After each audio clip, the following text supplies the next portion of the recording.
നേതാക്കളെ, മറ്റു സഹോദര സഹോദരിമാരെ, കണ്ണൂരിൽ സിസ്യം തയ്യലും പരിസരങ്ങളിലുമായി നൂറ്റാണ്ടുകളായി നിലനിന്നു വരുന്ന മഹാരഥന്മാരുടെ മഖാമുകൾ കയ്യേറ്റം ചെയ്യാനും അത് പൊളിച്ചു തകർക്കാനും ശ്രമിച്ച, അങ്ങനെ ഇവിടെ രാജ്യത്തെ നിയമം കയ്യിലെടുക്കുകയും മുസ്ലിം സമുദായത്തിന്റെ ഇടയിൽ പ്രശ്നങ്ങൾ ഉണ്ടാക്കുകയും ചെയ്യുന്ന ഒരു പറ്റം രാജ്യദ്രോഹികൾ, നവീനവാദികൾ, ഭിന്നിപ്പുകാരായ ആളുകൾ അവരുടെ തനിനിറം തുറന്നു കാട്ടുക, മഹത്തുക്കളുടെ മഖാമുകൾ നിർമ്മിക്കുന്നതിൽ, അവിടെ സിയാറത്ത് കേന്ദ്രങ്ങളാക്കുന്നതിൽ ഇസ്ലാമിന്റെ നിലപാട് എന്ത് എന്ന് അഹ്ലുസുന്നത്ത് വൽ ജമാഅത്തിന്റെ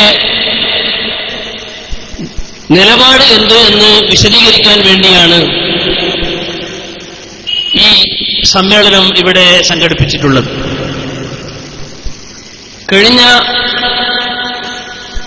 ബുധനാഴ്ച 11-ാം തീയതി കണ്ണൂർ സിറ്റിയിൽ മഹാനായ സയ്യിദ് മുഹമ്മദ് മൗലവി ബുഖാരി റളിയല്ലാഹു അൻഹുവിന്റെ മഖാമിന്റെ പരിസരത്ത് ഒരു വിപുലമായ സമ്മേളനം നാം സംഘടിപ്പിച്ചിരുന്നു. അതിന്റെ 2ാം ഭാഗമാണ് ഇന്ന് ഇവിടെയും സംഘടിപ്പിച്ചിട്ടുള്ളത്.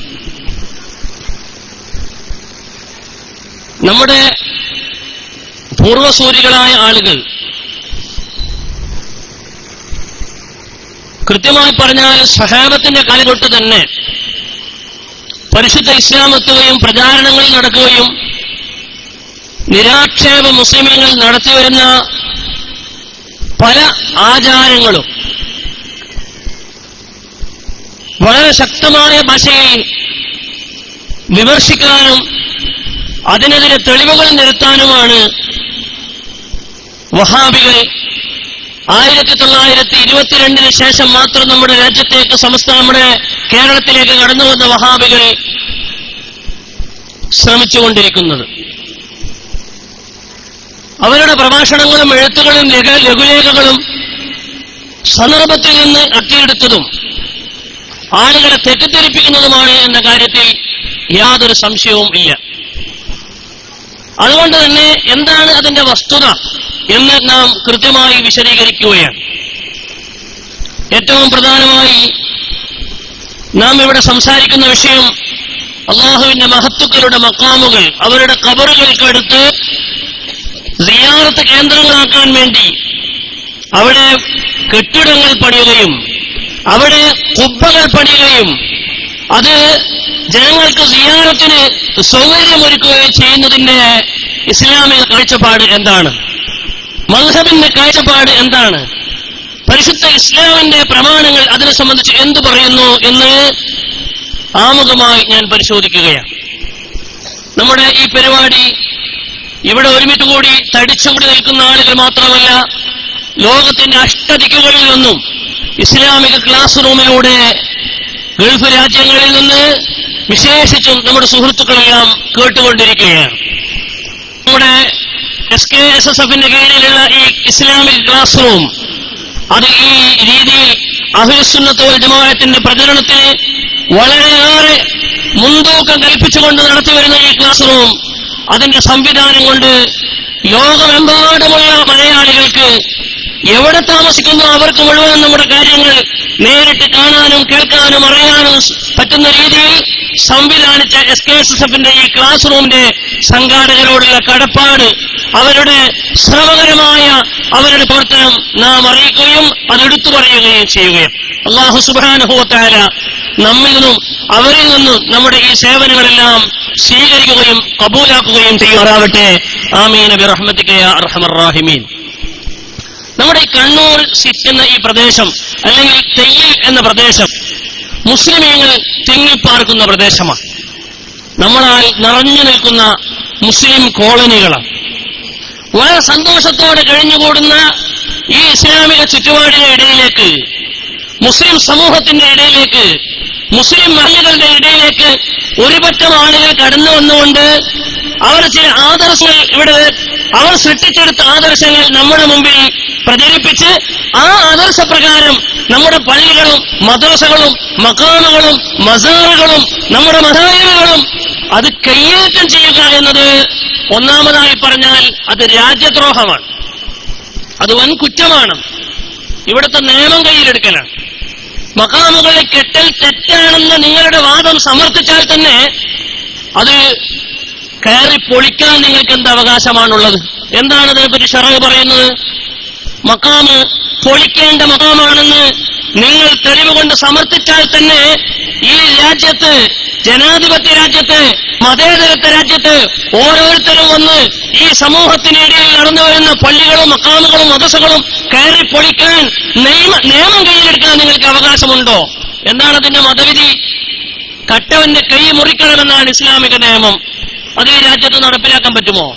വ്യഭിചരിച്ചവൻ, അവൻ വിവാഹിതനായി വിവാഹമായതിനു ശേഷം വ്യഭിചരിച്ച ഒരുത്തൻ, അവൻ സാനി മുഹ്സിനാൻ, അവൻ വിവാഹം കഴിഞ്ഞതിന് ശേഷം വ്യഭിചരിച്ചാൽ അവനെ എറിഞ്ഞു കൊലപ്പെടുത്തണമെന്നാണ് ഇസ്ലാമിന്റെ വിധി.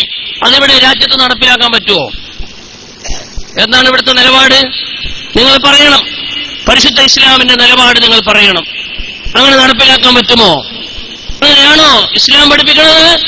ഈ മതേതരത്വ രാജ്യത്ത് നിങ്ങൾ നിയമം കൈയെടുക്കുകയാണോ? ബഹുമാനപ്പെട്ട സഹോദരങ്ങളെ, പരിശുദ്ധമായ ഇസ്ലാമിന്റെ ശാഫിഈ മദ്ഹബിന്റെ ഈ വിഷയത്തിലുള്ള നിലപാട് മഹാനായ ഇബ്നു ഹജർ അൽ ഹൈതമി റളിയല്ലാഹു അൻഹു തന്റെ ഫത്വാവൽ കുബ്രയിൽ വളരെ കൃത്യമായി പഠിപ്പിക്കുന്നത് കാണാം. പൊളിക്കപ്പെടേണ്ട മഖാമുകൾ, പൊളിക്കപ്പെടേണ്ട ഖബറുകൾ, മഖാമുകളല്ല പൊളിക്കപ്പെടേണ്ട ഖബറുകൾ, അന്യായമായി കിട്ടപ്പെട്ട ഖബറുകളുണ്ട്, പൊളിക്കപ്പെടേണ്ട ഖബറുകൾ. ആ ഖബറുകൾ ഇന്ത്യ പോലുള്ള ജനാധിപത്യ രാജ്യത്തിൽ പൊളിക്കാൻ പറ്റുമോ? വ്യഭിചരിച്ചവനെ കൊല്ലണമെന്നാണ് ഇസ്ലാമിന്റെ വിധി. ഇന്ത്യ പോലുള്ള രാജ്യങ്ങളിൽ എറിഞ്ഞു കൊല ചെയ്യാൻ പറ്റുമോ? വഹാബികളെ, നിങ്ങൾക്കറിയുമോ എന്താണ് ഇതിന്റെ മതനിയമമെന്ത്? നിങ്ങൾ ഖബർ പൊളിക്കണമെന്ന്, സിറ്റിയിലെ മഖാമ് പൊളിക്കണമെന്ന് നിങ്ങൾ വാദിക്കാൻ നിങ്ങൾ തെളിവ് ധരിക്കുന്നത് ഫത്താവൽ കുബ്രയിലെ അന്യസ്ഥാനത്തുനിന്ന് അറുത്തെടുത്തുകൊണ്ട് അനർഹമായ രീതിയിൽ അവതരിപ്പിക്കുന്ന ഇബാറത്തുകളിലെ അതിന്റെ മുമ്പും പിമ്പും പരിശോധിച്ചാൽ വളരെ കൃത്യമായി നിങ്ങൾ പറയുന്നത് തെറ്റാണെന്ന് ബോധ്യപ്പെടുമെന്നതോടൊപ്പം അതേ കിതാബിൽ തന്നെ പറയുകയാണ്, പൊളിക്കപ്പെടേണ്ട ഖബറുകൾ പോലും, അന്യായമായി കെട്ടപ്പെടേണ്ട ഖബറുകൾ പോലും. എന്താ അന്യായമായി കെട്ടപ്പെടേണ്ട ഖബറുകൾ എന്ന് പറഞ്ഞാൽ? ഉദാഹരണം, മുസ്ലിമീങ്ങൾ മറവ് ചെയ്യപ്പെടുന്ന പൊതു ഖബർസ്ഥാനിൽ ഒരാൾ വന്നിട്ട് അയാളുടെ കുടുംബക്കാരെ മറവ് ചെയ്തിട്ട് വലിയ ഖബറായി അവിടെ കെട്ടിപ്പൊക്കുകയാണ്. കെട്ടിപ്പൊക്കേണ്ട അർഹനല്ല അയാൾ, കെട്ടിപ്പൊക്കാൻ അർഹനല്ല. കെട്ടിപ്പൊക്കാൻ അർഹനായ ഖബറാളികളുണ്ട്. ആരാണ് നമ്മൾ പറയാം? മുസബ്ബലത്തായ അർളിൽ, പൊതുവായ ഭൂമികയിൽ അങ്ങനെ ഒരാൾ ഖബർ അന്യായമായി കെട്ടിയാൽ അത് പൊളിക്കണമെന്നാണ്. ആര് പൊളിക്കണം? അന്നല്ലദീ യഹ്ദിമുഹു ഹുവൽ ഹാകിം, ഹാക്കിമാണ്, ഭരണാധികാരിയാണ് പൊളിക്കേണ്ടത്. ലൽ ആഹാദു, ഓരോരുത്തരും വന്ന് നിയമം കയ്യിലെടുക്കാൻ പാടില്ല. ലൽ ആഹാദു, ഓരോരുത്തരും ഒന്ന് പൊളിക്കുകയും തെളിക്കുകയും തകർക്കുകയും ചെയ്താൽ ഇവിടെ പ്രശ്നങ്ങൾ വരും. അതുകൊണ്ട് ഭരണാധികാരികളെടുത്ത സ്ഥലത്താണ് ഈ പൊളിക്കൽ. അഖ്ദം മിൻ കലാമിഹിം ഫീ ബാബി സുൽഹി ലിമാ യുഖാ ഫീഹി മിനൽ ഫിത്ന, അവിടെ പ്രശ്നങ്ങളുണ്ടാകും. ആ പ്രശ്നങ്ങളെ ഭയപ്പെടുന്നത് കൊണ്ട് ഓരോരുത്തരാലും നിയമം കയ്യിലെടുത്തുകൊണ്ട് ഖബറുകൾ പൊളിക്കുന്ന സ്വഭാവം, അതുപോലെ പള്ളികൾ കയറി പൊളിക്കുന്ന സ്വഭാവം, അതുപോലെ കട്ടവന്റെ കൈവെട്ടുന്ന സ്വഭാവം, വ്യഭിചരിച്ചവനെ എറിഞ്ഞുകൊള്ളുന്ന സ്വഭാവം, ഇത്തരം സ്വഭാവങ്ങൾ, ഇത്തരം നിയമങ്ങൾ ആളുകളാൽ ഓരോരുത്തരാൽ നടപ്പാക്കാൻ പാടില്ല എന്ന് ശാഫിഈ ഫിഖ് വളരെ കൃത്യമായി നിങ്ങൾ ഉദ്ധരിക്കുന്ന നാഴികക്ക് 400 വട്ടം ഈ വിഷയത്തിൽ ഉദ്ധരിക്കുന്ന മഹാനായ ഇബ്നു ഹജർ അൽ ഹൈതമി റളിയല്ലാഹു അൻഹുവിന്റെ ഫതാവൽ കുബ്ര വളരെ വ്യക്തമായി പഠിപ്പിക്കുകയാണ്. ഇനി നിങ്ങൾ നോക്കൂ, നമ്മൾ സക്കരിയ സലാഹി, കണ്ണൂരിലുള്ള ഈ സിറ്റിയിൽ കച്ചവടമുണ്ടാക്കുന്ന മുജാഹിദുകളുടെ നേതാവ്, സലാഹിന്റെ ആളാണ്. മുജാഹിദുകൾ 100 വിഭാഗമുണ്ട്. അതിലൊരു ടീമാണ് സക്കരിയ സലാഹി വിഭാഗം. അദ്ദേഹം പറയുന്നത് അദ്ദേഹത്തിന്റെ പ്രസ്ഥാനത്തിന്റെ നേതാവ് ടി.പി. അബ്ദുൽ കോയ മദനിയാണ്. ശ്രദ്ധിക്കണം, ടി.പി. അബ്ദുൽ കോയ മദനിയാണ് KNM-ന്റെ നിലവിലുള്ള പ്രസിഡന്റ്. സെക്രട്ടറി അടുത്ത് മരിച്ചുപോയി, ഇപ്പോൾ സെക്രട്ടറി വന്നിട്ടുണ്ട്. പക്ഷെ ആ സമയത്തും മുജാഹിദിന്റെ KNM-ന്റെ പ്രസിഡന്റ് ടി.പി. അബ്ദുൽ കോയ മദനിയാണ്. ടി.പി. അബ്ദുള്ള കോയ മദനി താടി വെക്കൂല, അയാൾ കുറ്റിത്താടിയെ വെക്കുള്ളൂ, ഇവിടെ മാത്രമേ താടി വെക്കുള്ളൂ, അതും ചെറിയ കുറ്റിത്താടിയാണ്. അപ്പോ സക്കരിയ സലാഹി ടീപ്പിനോട് പറഞ്ഞു, എന്താണ് താടി വെക്കാത്തത്? താടി വെച്ചിട്ടില്ലെങ്കിൽ അവനെ വെട്ടിക്കൊലപ്പെടുത്തും, ഇസ്ലാമെന്ന് പുറത്തു പോകും. പക്ഷേ രാജ്യത്തിന്റെ നിയമം അനുവദിക്കാത്തത് കൊണ്ട് നിയമം കൈയെടുക്കാൻ പാടില്ല, വെട്ടും കൊലയും കച്ചറയൊന്നും ഉണ്ടാക്കാൻ പാടില്ല എന്ന് സക്കരിയ സലാഹി പറയുന്നത് മുജാഹിദ് കുട്ടികൾ കേൾക്കൂ.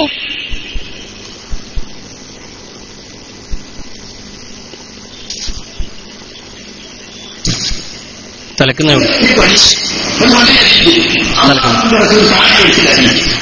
തലക്കുന്നയൊക്കെ മാറ്റി മാറ്റി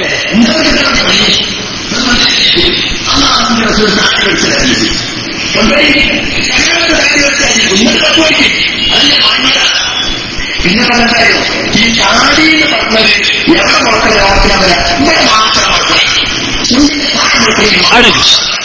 ആ കാണുന്നത് അബ്ദുള്ള കോയ മദനിയാണ്, KNMന്റെ പ്രസിഡന്റ്. അയാൾ കുറ്റിത്താടി ഇവിടെ മാത്രമേ വെച്ചിട്ടുള്ളൂ. അയാൾക്കെതിരെയാണ് സക്കരിയ സലാഹി പടപെടുത്തുന്നത്. കേട്ടോളൂ നിങ്ങൾ, സ്വന്തം പ്രസിഡന്റിനെ സക്കരിയ സലാഹി പറയുകയാണ്.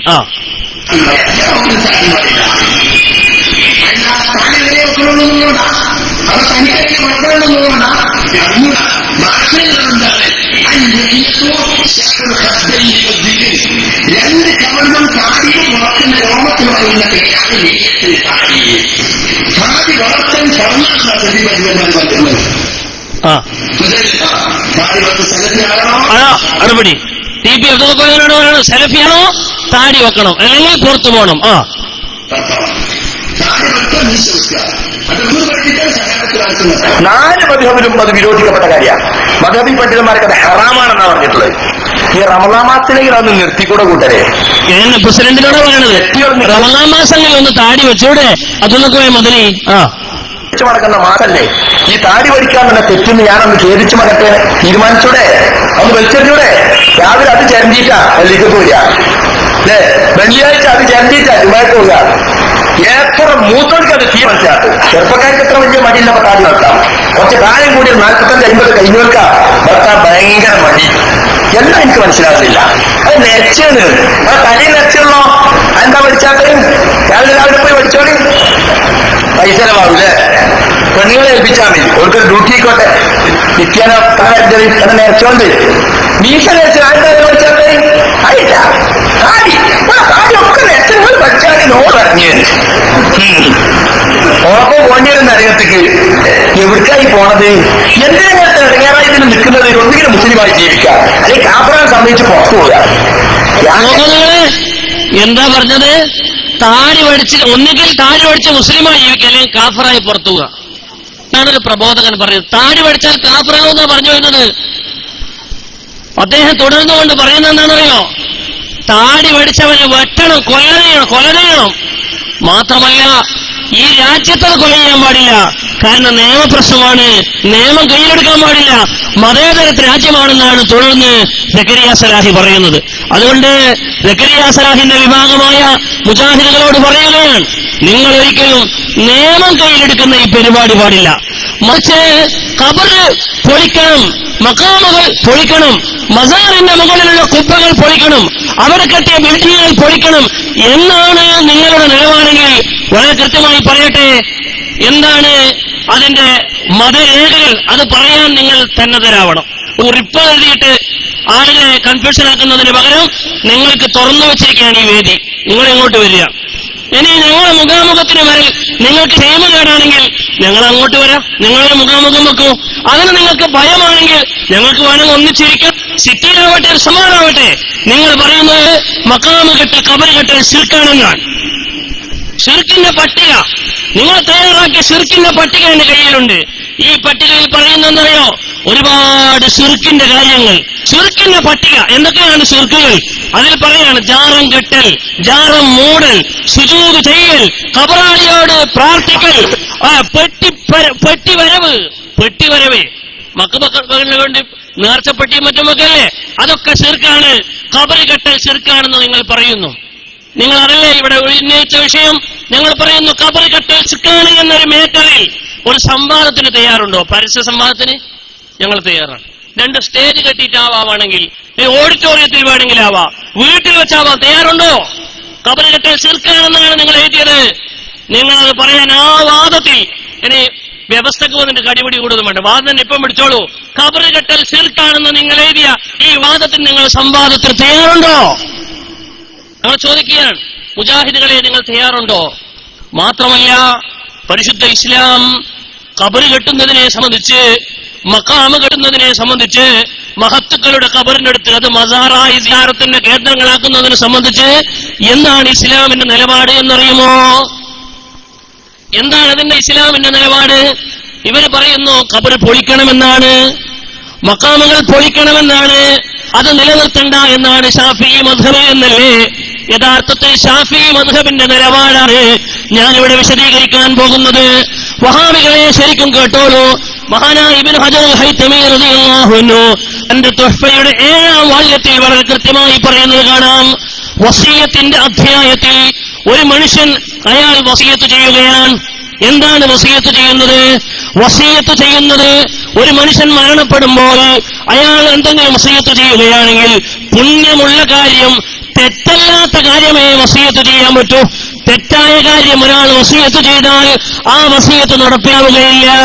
തെറ്റില്ലാത്ത കാര്യങ്ങൾ മാത്രമേ വസിയത്ത് ചെയ്യാൻ പറ്റൂ എന്ന് മഹാന്മാരായ ഇമാമുകൾ വളരെ കൃത്യമായി രേഖപ്പെടുത്തുകയാണ്.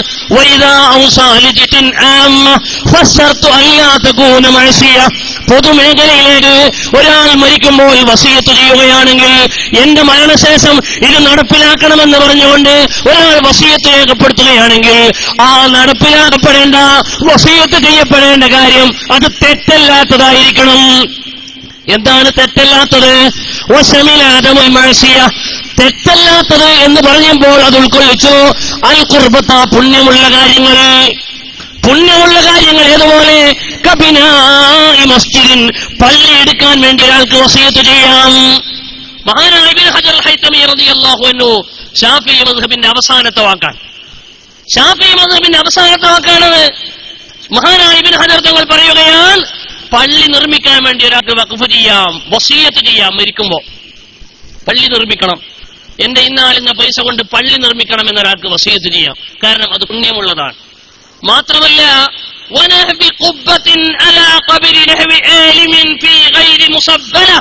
കേട്ടോളൂ നിങ്ങൾ, കുബ്ബ പോലോത്തത് എടുക്കണമെന്നും വസിയത്ത് ചെയ്യാം, അത് പുണ്യമുള്ളതാണ്. ശാഫിഈ മദ്ഹബ് എന്താണെന്ന് ശാഫിഈ മദ്ഹബിന്റെ ആധികാരികമായ ഗ്രന്ഥങ്ങൾ ഉദ്ധരിച്ച് ശാഫിഈ മദ്ഹബിന്റെ അവസാനത്തെ വാക്കുകളായ മഹാനായ ഇബ്നു ഹജർ ഹൈതമിയുടെ, മഹാനായ ഇമാം റംലിയുടെ ഗ്രന്ഥങ്ങൾ ഉദ്ധരിച്ചുകൊണ്ടാണ് ഞങ്ങൾ പറയുന്നത്. ഇതല്ല ശാഫിഈ മദ്ഹബെങ്കിൽ, ഈ പറഞ്ഞത് ശാഫിഈ മദ്ഹബിന് വിരുദ്ധമാണെങ്കിൽ ഞങ്ങൾ ഈ ഉദ്ധരിക്കുന്നത് ആധികാരികമല്ല എന്ന് ആർക്കെങ്കിലും അഭിപ്രായമുണ്ടെങ്കിൽ അവർ ഞങ്ങളുടെ മുമ്പിലേക്ക് വരണം. എന്നിട്ട് വിഷയം മനസ്സിലാക്കണം. മഹാനായ ഇബ്നു ഹജർ തങ്ങൾ പറയാണ്, ആലിമ് പോലോത്തവരുടെ ഖബറിന്റെ മേൽ കുബ്ബ പോലോത്തത് നിർമ്മിക്കാൻ വേണ്ടി വസിയത്ത് ചെയ്യാം. അപ്പോൾ ആലിമ് പോലോത്തത് ആരാണ്? ആലിമ് പോലോത്തവർ? മിനൽ അംബിയാഇ വൽ ഉലമാഇ വസ്സാലിഹീന. ബഹുമാനപ്പെട്ട ഇമാം ഇബ്നു ഹജർ ഹൈതമി തങ്ങൾ പറഞ്ഞത് ശർവാനി ഉദ്ധരിക്കുകയാണ്. അംബിയാക്കൾ, ആലിമീങ്ങൾ, സ്വാലിഹീങ്ങൾ, അവരൊക്കെ അതിൽപ്പെട്ടു. സ്വാലിഹീങ്ങളുടെ ഖബറിന്റെ മേൽ, ഉലമാഇന്റെ ഖബറിന്റെ മേൽ, അതുപോലെ അംബിയാഇന്റെ ഖബറിന്റെ മേൽ, ആ ഖബറുകളുടെ മേലെല്ലാം കുബ്ബ പോലോത്തത്, കുബ്ബ ആളുകളെ മറക്കുന്ന, സിയാറത്ത് ചെയ്യാൻ വരുന്ന ആളുകൾക്ക് ഇരിക്കാനും വെയിൽ കൊള്ളാതിരിക്കാനും മഴ കൊള്ളാതിരിക്കാനും, ആളുകൾക്ക് ഇരുന്ന് വിശ്രമിക്കാനും ഖുർആൻ ഓതാനും സിയാറത്ത് പെരുപ്പിക്കാനും അവിടെ ഇരുന്ന് ഒരുപാട് സമയം ചെലവാക്കാനൊക്കെ സൗകര്യപ്പെടുന്ന രീതിയിൽ കുബ്ബ പോലത്തെ ബിൽഡിങ്ങുകൾ, ഈ ബിൽഡിങ്ങുകൾ എടുക്കൽ പുണ്യകരമാണ്. എവിടെ? കേട്ടോളൂ, ഫീ ഗൈരി മുസബ്ബലത്തിൻ, മുസബ്ബലത്തല്ലാത്ത ഭൂമിയിൽ. മുസബ്ബലത്തല്ലാത്ത ഭൂമിയിൽ എന്താണ് മുസബ്ബലായ ഭൂമി എന്ന് പറഞ്ഞാൽ? എല്ലാ ആളുകളും വന്ന് അവിടെ മറവ് ചെയ്യപ്പെടുന്ന സ്ഥലം, പൊതുവായി എല്ലാ ആളുകളും മറവ് ചെയ്യപ്പെടുന്ന പൊതുഭൂമിയാണ് മുസബ്ബലായ ഭൂമി. അത് വഖഫ് ചെയ്തിട്ടുണ്ടെങ്കിൽ മൗഖൂഫായ ഭൂമിയാണ്. വഖഫ് ചെയ്താൽ മൗഖൂഫാണ്. ആളുകളെ മറവ് ചെയ്യാൻ വേണ്ടി വഖഫ് ചെയ്യപ്പെട്ട ഭൂമികളുടെ മൗഖൂഫാണത്. വഖഫൊന്നും ചെയ്തിട്ടില്ല, എല്ലാ ആളുകളും അവിടെ മറവ് ചെയ്യുന്നത് കാണുന്നുണ്ട്. ആർക്കും വന്ന് മറവ് ചെയ്യുന്നതിനൊരു തടസ്സവുമില്ല എങ്കിൽ അത് മൗഖൂഫായ ഭൂമിയാണ്. വഖഫ് അത് മുസബ്ബലായ ഭൂമിയാണ്. ആ മുസബ്ബലായ ഭൂമിയിൽ അവിടെ കുബ്ബ കെട്ടാൻ പറ്റുമോ ഇല്ലേ? അവിടെ ഖിലാഫുണ്ട്, അഭിപ്രായ വ്യത്യാസമുണ്ട്. അതിനുശേഷം പറയാം. ഈ മുസബ്ബം മൗഖൂഫുമല്ലാത്ത മൂന്നാമത്തെ ഭൂമി സ്വന്തം അധികാരത്തിലുള്ള ഭൂമി, മരിച്ച ആളുടെ സ്വന്തം ഭൂമി, അല്ലെങ്കിൽ മറവ് ചെയ്യുന്ന ആളുകളുടെ ഭൂമി, അല്ലെങ്കിൽ വേറെ ആളുടേതാണ് അവർ മറവ് ചെയ്യാൻ സമ്മതം കൊടുത്തിട്ടുള്ള ഭൂമി. ഈ ഭൂമികൾ മരിച്ചവരുടെ ഭൂമി, അല്ലെങ്കിൽ മറവ് ചെയ്യുന്ന ആളുകളുടെ സ്വന്തം അധികാരമുള്ള ഭൂമി, അല്ലെങ്കിൽ മറവ് ചെയ്യാൻ വേണ്ടി അതിന്റെ ഉടമസ്ഥർ അവകാശം കൊടുത്ത, അനുമതി കൊടുത്ത ഭൂമി. ഈ ഭൂമിയിൽ മറവ് ചെയ്താൽ ആ മറവ് ചെയ്യപ്പെട്ടത് ആലിമാണെങ്കിൽ, സ്വാലിഹാണെങ്കിൽ, നബിയാണെങ്കിൽ അതിന്റെ മേൽ കുബ്ബ പോലെ ഒത്തത് സിയാറത്ത് ചെയ്യുന്ന ആളുകൾക്ക് സൗകര്യമുള്ള ബിൽഡിങ്ങുകൾ അവിടെ നിർമ്മിക്കാം. അത് പുണ്യകരമാണ്. അതുകൊണ്ട് വസിയത്ത് ചെയ്യാമെന്ന് മഹാനായ ഇബ്നു ഹജർ ഹൈതമി റളിയല്ലാഹു അൻഹു തന്റെ തുഹഫയുടെ 7-ാം വാള്യം 6-ാമത്തെ പേജിൽ വളരെ കൃത്യമായി പഠിപ്പിക്കുകയാണ്. വളരെ കൃത്യമാണ് മസ്അല. അപ്പൊ നമുക്ക് സിദ്ദിയിലെ മക്കാമിലേക്ക് വരാം, അല്ലെങ്കിൽ ആറ്റക്കൽ പള്ളിയിലെ മക്കാമിലേക്ക് വരാം, മൗലാ മക്കാമിലേക്ക് വരാം.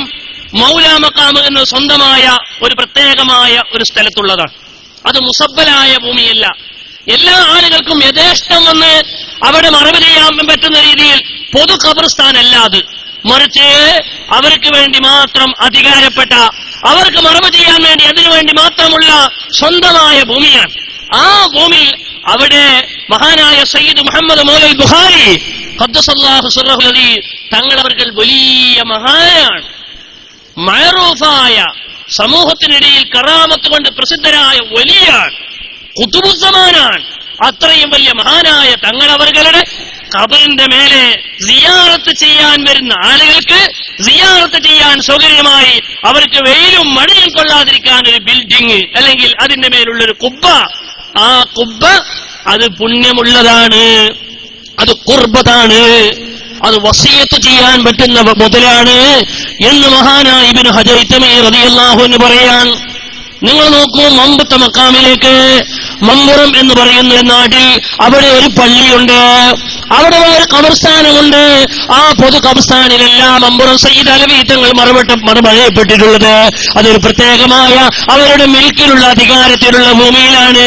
അള്ളാഹുവിന്റെ ഔലിയാക്കളിൽ പ്രസിദ്ധരാണ്, കറാമത്ത് കൊണ്ട് പ്രസിദ്ധരാണ്. അങ്ങനെയുള്ള മഹാനായ മമ്പുറം തങ്ങൾ അവരുടെ ആ പ്രത്യേകമായ സ്ഥലത്ത്, അവർക്ക് അധികാരമുള്ള സ്ഥലത്ത് മഹാനായ മമ്പുറം തങ്ങളെ മറവ് ചെയ്തപ്പോൾ ആ മറവറ്റത്തിന്റെ മേലെ സിയാറത്ത് ചെയ്യാൻ വരുന്ന ആളുകൾക്ക് മഴ കൊള്ളാതിരിക്കാൻ, വെയിൽ കൊള്ളാതിരിക്കാൻ, അവിടെ ആളുകൾക്ക് സിയാറത്തിന് സൗകര്യമാകാൻ, ആളുകൾക്ക് സിയാറത്ത് കേന്ദ്രമാകാൻ, ആളുകൾ സിയാറത്ത് ചെയ്യപ്പെടുന്ന സ്ഥലമാണെന്ന് മനസ്സിലാക്കി ആളുകൾ സിയാറത്തിന് വരാൻ, അങ്ങനെ ആ മഹത്തുക്കളുടെ ബർസഖിയായ ജീവിതത്തിൽ അവരിലൂടെ നിർഗളിക്കുന്ന ഒരുപാട് കറാമത്തുകൾ, അവരിലൂടെ പുറത്തു വരുന്ന ഒരുപാട് ബറക്കത്തുകൾ, പുണ്യങ്ങൾ അത് നേടാൻ, അത് ഉപകരിക്കാൻ ജനങ്ങൾക്കത് ഉപകാരമാണ്. ആ ഉപകാരമുള്ള കാര്യം കൊണ്ട് അത് വസിയത്ത് ചെയ്യാം, അത് പുണ്യമുള്ളതാണെന്ന് മഹാനായ ഇബ്നു ഹജർ ഹൈതമി തന്റെ തുഹഫയുടെ അധ്യായത്തിൽ വിവരിക്കുകയാണ്. നിങ്ങൾക്കറിയോ വഹാബികളെ, നിങ്ങൾക്കറിയോ ഈ കിതാബിനെ പറ്റി, ഈ ഭാരത്തിനെ പറ്റി നിങ്ങൾക്ക് എന്ത് പറയാനുണ്ട്? നിങ്ങൾ നോക്കൂ, വഖഫിന്റെ ബാബിൽ മഹാനായ ഇബ്നു ഹജർ തങ്ങൾ തന്റെ തുഹഫയുടെ 6-ാം വാള്യം വീണ്ടും പറയുകയാണ്. മഹാനായ ഇബ്നു ഹജർ റളിയല്ലാഹു അൻഹു തന്നെ ഒരു മനുഷ്യൻ വഖഫ് ചെയ്യുന്നു. എന്താണ് വഖഫ് ചെയ്യുന്നത്?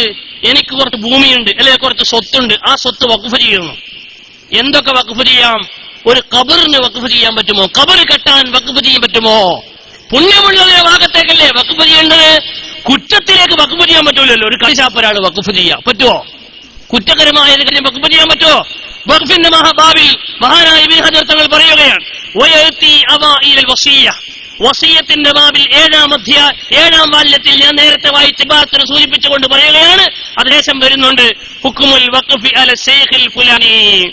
മഹാനായ ഒരു വലിയിന്റെ ഖബറിന്റെ മേലെ കുബ്ബത്താൻ വേണ്ടി, ആ ഖബറിന് സിയാറത്ത് ചെയ്യാൻ വരുന്ന ആളുകളെ സിയാറത്ത് ജീവിപ്പിക്കാൻ വേണ്ടി, സിയാറത്ത് സജീവമാക്കാൻ വേണ്ടി അവിടെ കുബ്ബത്താൻ വേണ്ടി വഖഫ് ചെയ്യാൻ പറ്റുമോ എന്ന് വസിയത്തിന്റെ ബാബിൽ വരുന്ന വസിയത്തിന്റെ ഹുക്മ തന്നെയാണ് വഖഫിന്റെ ഹുക്മും.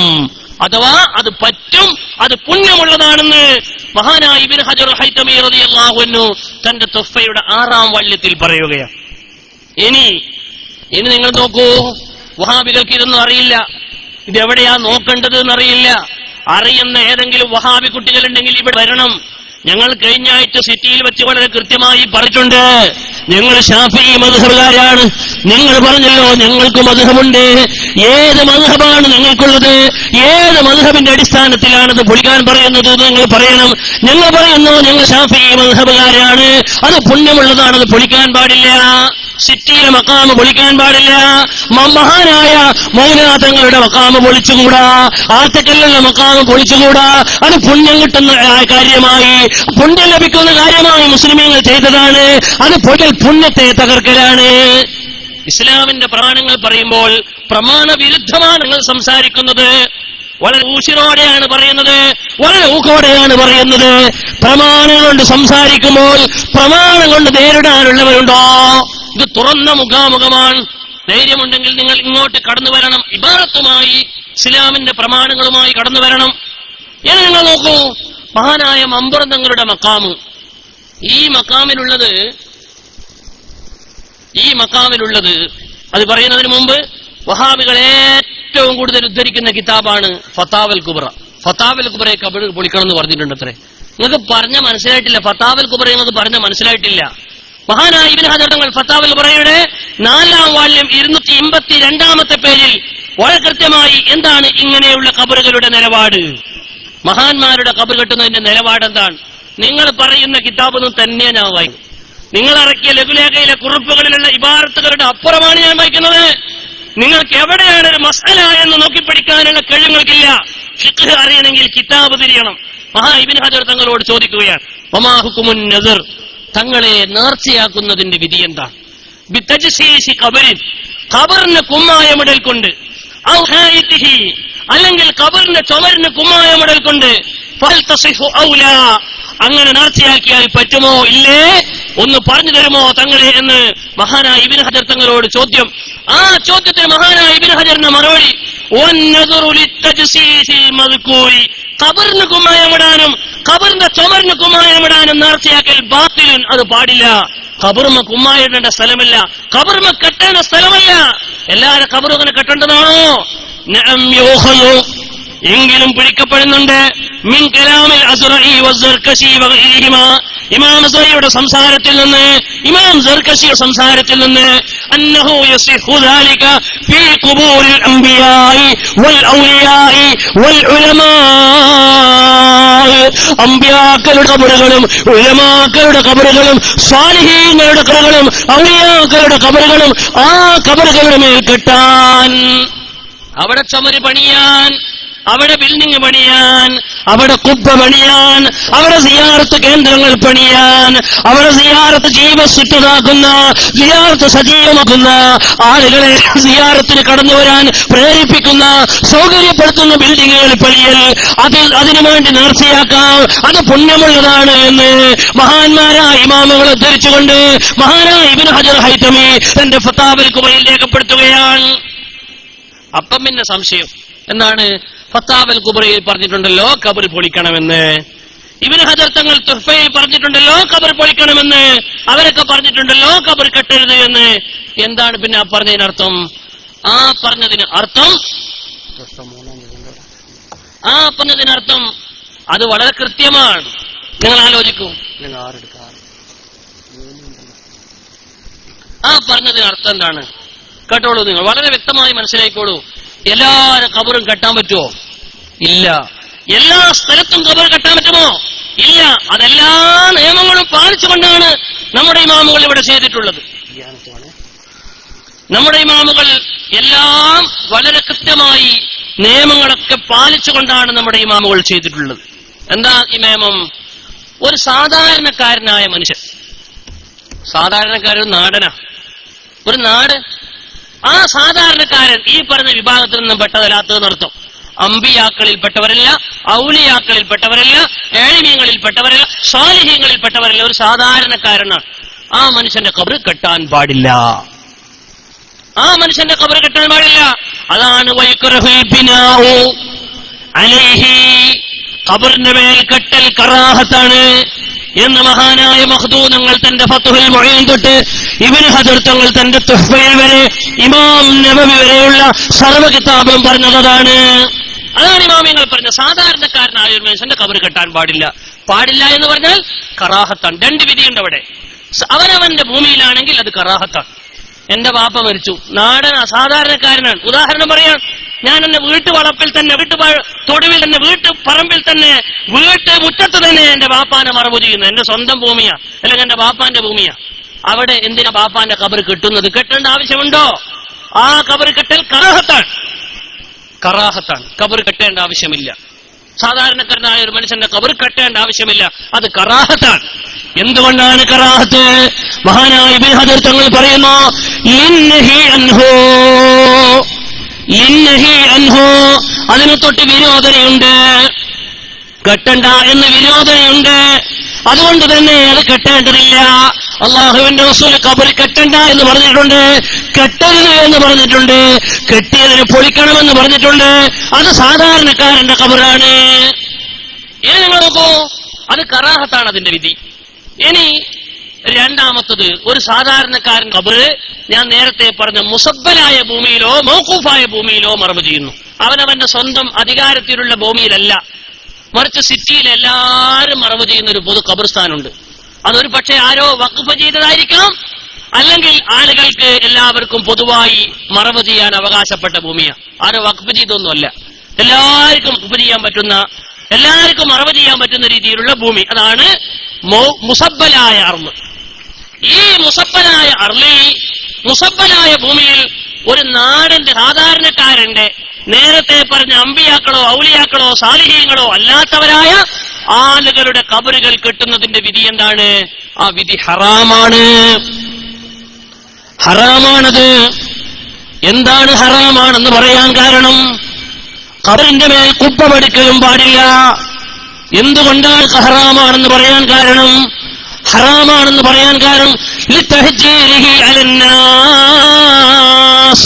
അത് ജനങ്ങൾക്ക് ബുദ്ധിമുട്ടുണ്ടാക്കലാണ്. അതിന്റെ മേലെ ഖബർ കെട്ടി അവിടെ ഒരു കുപ്പ നിർമ്മിച്ചോ, മറ്റുള്ള ആളുകൾ ഇനി ആ ഖബർ നിർമ്മിയതിനു ശേഷം ഒരുപാട് ആളുകൾ അവിടെ നിൽക്കുമ്പോൾ അവരൊക്കെ മറവ് ചെയ്യുമ്പോൾ പഴയ ഖബർ മാന്തേണ്ടി വരും, പഴയ ഖബർ പൊളിക്കേണ്ടി വരും. അങ്ങനെ പഴയ ഖബർ മാന്തുകയും പൊളിക്കുകയും ചെയ്യുമ്പോൾ ഈ കെട്ടിയതിന് തടസ്സമാണ്, അത് പൊളിക്കാൻ പറ്റാത്തവരും. അതുകൊണ്ട് തന്നെ ആ പൊതുഭൂമിയിൽ അതിനെ കെട്ടൽ ഹറാമാണ്. ഇതാണ് കിതാബുകളിൽ പറഞ്ഞത്. ഇതുകൊണ്ട് ഇത് മറ്റെടുത്ത് വെച്ചാൽ എങ്ങനെ ശരിയാണത്? രണ്ടും അത്ര വ്യത്യാസമുണ്ട്. ഇതൊന്നും തിരിയാത്തതിന്റെ പേരാണ് വഹാബിന്. ഒന്ന് മുസബ്ബലായ ഭൂമിയാണ്, പൊതുവായി എല്ലാവർക്കും മറവ് ചെയ്യേണ്ട ഭൂമി. അവിടെ കെട്ടുന്നത് നാടന്റെ ഖബറാണ്, അത് ഹറാമാണ്. ഇനി അവിടെ വലിയന്റെ ഖബർ കെട്ടലോ, അവിടെ വലിയന്റെ ഖബർ കെട്ടുന്നതിന്റെ വിധിയോ, ആ വിധിയെ സംബന്ധിച്ച് ശാഫിഈ മുതൽ അഭിപ്രായ വ്യത്യാസമുണ്ട്. അവൻ കേട്ടോളൂ നിങ്ങൾ, ശാഫിഈ മദ്ഹബിൽ അഭിപ്രായ വ്യത്യാസമുണ്ട്, ഇമാമിങ്ങൾ തമ്മിൽ അഭിപ്രായ വ്യത്യാസമുണ്ട്. പ്രബലമായ വീക്ഷണം വലിയന്റെ ഖബറും അള്ളാഹുവിന്റെ വലിയന്റെ ഖബറും പൊതുഭൂമിയിൽ കെട്ടാൻ പാടില്ല എന്നാണ് പ്രബലമായ അഭിപ്രായം. അങ്ങനെയാണ്. പക്ഷേ മഹാന്മാരായ ഇമാമുകൾ പറയുകയാണ്, വസ്തസ്നാ ബഅ്ദുഹും ഖുബൂറൽ അംബിയാഇ വശുഹദാഇ വസ്സാലിഹീന വനഹ്വിഹിം. പൊതുഭൂമിയാണെങ്കിൽ പോലും അമ്പിയാക്കളുടെ ഖബറും ശുഹദാക്കളുടെ ഖബറും സാലിഹീങ്ങളുടെ ഖബറും ഉലമാഇന്റെ ഖബറും പൊതുഭൂമിയിലും കെട്ടാമെന്ന് അഭിപ്രായമുണ്ട്. ഈ അഭിപ്രായം പഠിച്ച് ഒരു മനുഷ്യന് പ്രവർത്തിക്കാവുന്നതാണ്, അമൽ ചെയ്യാവുന്നതാണ്. അങ്ങനെ ആ അഭിപ്രായം പഠിച്ച് ആരെങ്കിലും അമൽ ചെയ്താൽ ആ അമൽ പ്രകാരം പൊളിക്കാനും പാടില്ല. കാരണം ശാഫിഈ മദ്ഹബിലെ ഒരു വീക്ഷണം പിടിച്ച ഒരാൾക്ക് അമൽ ചെയ്യാം. ഫത്വ ചെയ്യാൻ പാടില്ലെങ്കിലും ഒരു വീക്ഷണം പിടിച്ച ഒരാൾക്ക് അമൽ ചെയ്യാം. ആ അമൽ പ്രകാരം അയാൾ കെട്ടിയാൽ അതിനെ പൊളിക്കാനും പാടില്ല. സഹോദരങ്ങളെ മനസ്സിലായിക്കോളൂ, ശാഫിഈ മദ്ഹബിന്റെ വിധിയാണ് ഖബർ കെട്ടുന്നതിന്റെ ഇസ്ലാമിക വിധിയാണ് പറയുന്നത്. എന്താണ് അതിന് അവലംബം? മഹാനായ ഇബ്നു ഹജർ തങ്ങൾ പറഞ്ഞതിന് അവലംബം ഇമാം നവവി പറഞ്ഞത് തന്നെ. മഹാനായ ഇമാം നവവി റളിയല്ലാഹു അൻഹു അവിടുത്തെ റൗള എന്ന് പറയുന്ന വളരെ പ്രസിദ്ധമായ ശാഫിഈ മദ്ഹബിന്റെ ഗ്രന്ഥമായ ഇമാം നവവി റളിയല്ലാഹു തആല അൻഹുവിന്റെ റൗളയിൽ പറയുന്നത് കാണാം, വശമില അദമുൽ മാസിയത്തിൽ ഖുർബത, തെറ്റുള്ള ഭാഗങ്ങളല്ലാത്ത പുണ്യമുള്ള ഭാഗത്തേക്ക് വസിയത്ത് ചെയ്യാമെന്ന് പറഞ്ഞപ്പോൾ കിട്ടി അൽ ഖുർബത ബിനാഇ മസ്ജിദിൻ, പള്ളി നിർമ്മാണം പോലുള്ള പുണ്യങ്ങൾക്ക് വേണ്ടി വഖഫ് ചെയ്യാം. മാത്രമല്ല വനഹവി ഖുബ്ബത്തിൻ അലാ ഖബ്രി നഹവി ആലിമിൻ, ആലിമ പോലത്തെ ആളുകളുടെ ഖബറിന്റെ മേൽ കുബ്ബ കെട്ടാം. ഫീ ഗൈരി മുസബ്ബലത്തിൻ, മുസബ്ബത്തല്ലാത്ത ഭൂമിയിൽ കെട്ടാമെന്ന് മഹാനായ ഇമാം റളിയല്ലാഹു അൻഹു പറഞ്ഞതാണ് ഇബ്നു ഹജർ തങ്ങളുടെ തെളിവ്. ഇനി മുസബ്ബലായ ആളിലും കെട്ടാമെന്ന് ചില ഇമാമുകൾ പറഞ്ഞിട്ടുണ്ട്. അതാണ് മഹാനായ ബയാനത്ത് തങ്ങൾ ഉദ്ധരിച്ചതിന് തെളിവ്. ഈ മുൻകാല ഇമാമിയങ്ങൾ പറഞ്ഞതാണ് പിൻകാല ഇമാമിയങ്ങൾ പറഞ്ഞതിന് തെളിവ്. അവരുടെ താവഴിയായി വരികയാണ്. മുൻകാല ഇമാമിയങ്ങൾ പറയാൻ അവർക്കെന്താണ് തെളിവ്? നമുക്കത് പരിശോധിക്കാം, വളരെ കൃത്യമായി പരിശോധിക്കാം. എന്താണ് അതിന് തെളിവ്? ഒന്നാമത്തെ തെളിവ് മഹാനായ മുഹമ്മദ് മുസ്തഫ നബി സല്ലല്ലാഹു അലൈഹി വസല്ലം തങ്ങളുടെ ഖബർ തന്നെയാണ്. നബി സല്ലല്ലാഹു അലൈഹി വസല്ലം തങ്ങളുടെ ഖബർ തന്നെയാണ്. എന്താണ് നബി സല്ലല്ലാഹു അലൈഹി വസല്ലം തങ്ങളുടെ ഖബറിന്റെ അവസ്ഥ? മഹാനായ അഷ്റഫുൽ ഖൽഖ് സല്ലല്ലാഹു അലൈഹി വസല്ലം തങ്ങൾ അവരുടെ മറവ് ചെയ്തത് എവിടെയാ? ആയിഷ ബീവിന്റെ വീട്ടിന്റെ ഉള്ളിലാണ്. ആയിഷ ബീവിന്റെ വീട്ടിന്റെ ഉള്ളിലാണ് നബി സല്ലല്ലാഹു അലൈഹി വസല്ലം തങ്ങളെ മറവ് ചെയ്തിട്ടുള്ളത്. ഇതാർക്കെങ്കിലും നിഷേധിക്കാൻ കഴിയുമോ? മഹാനായ ഇമാം ബുഖാരി റളിയല്ലാഹു അൻഹു തങ്ങൾ അവർ ഉദ്ധരിക്കുന്ന ഹദീസിൽ കാണാം, മഹദി ആയിഷ റളിയല്ലാഹു അൻഹാ, ഫത്ഹുൽ ബാരി, മഹദി ആയിഷ ബീവി റളിയല്ലാഹു അൻഹാ തങ്ങൾ അവർ ഉദ്ധരിക്കുന്ന വളരെ വിശദമായ ഹദീസിൽ കാണാം, റഅയ്തു ഉമർ ഇബ്നുൽ ഖത്താബ് റളിയല്ലാഹു അൻഹു ഖാൽ, മഹാനായ അംർ ബിൻ മൈനൂൻ അൽ-ഔദി റളിയല്ലാഹു ഉദ്ധരിക്കുന്നു, അദ്ദേഹം പറയുകയാണ്, ഉമർ ഇബ്നുൽ ഖത്താബ് റളിയല്ലാഹു അൻഹു തന്റെ മൂത്ത മകൻ അബ്ദുല്ലാഹ് ബിൻ ഉമറിനെ വിളിച്ചുകൊണ്ട് പറയുന്നു, ഇദ്ഹബ് ഇലാ ഉമ്മിൽ മുഅ്മിനീൻ ആയിഷ റളിയല്ലാഹു അൻഹാ, മോനെ അബ്ദുല്ലാഹ്, നിങ്ങൾ ആയിഷ ബീവിന്റെ അടുത്തേക്ക് ഒന്ന് പോകണം. എന്നിട്ട് ആയിഷ ബീവിന്റെ അടുത്തേക്ക് പോയിട്ട് ഫഖുൽ, നിങ്ങൾ പറയണം, യഖറ ഉമർ ഇബ്നുൽ ഖത്താബ് അലൈഹിസ്സലാം. ആയിഷ ബീവിന്റെ അടുത്ത് പോയിട്ട് എന്റെ ഒരു അസ്സലാമു അലൈക്കും അവിടെ ചൊല്ലണം. ആരോട്? ആയിഷ ബീവിയോട്. ആരാണ് പറഞ്ഞേക്കുന്നത്? ഉമർ ഇബ്നുൽ ഖത്താബ് റളിയല്ലാഹു അൻഹു. ഞാനിതാ ഉയർത്തിപ്പിടിക്കുന്നത് സഹീഹുൽ ബുഖാരിയാണ്, സഹീഹുൽ ബുഖാരി. ഇത് തള്ളാൻ വഹാബികൾക്ക് കഴിയുമോ? വഹാബികൾക്ക് കഴിയുമോ? മഹാനായ ഉമർ ഇബ്നുൽ ഖത്താബ് റളിയല്ലാഹു അൻഹു മഹാനായ അബ്ദുല്ലാഹി ഇബ്നു ഉമർ എന്ന് പറയുന്ന തന്റെ പൊന്നുമോനാക്ക് ആയിഷ ബീവിന്റെ അടുത്തേക്ക് എന്നിട്ട് പറയണം, മോനെ ആയിഷ ബീവിയോട് എന്റെ സലാം പറയണം. പിന്നെ ആയിഷ ബീവിയോട് ചോദിക്കണം,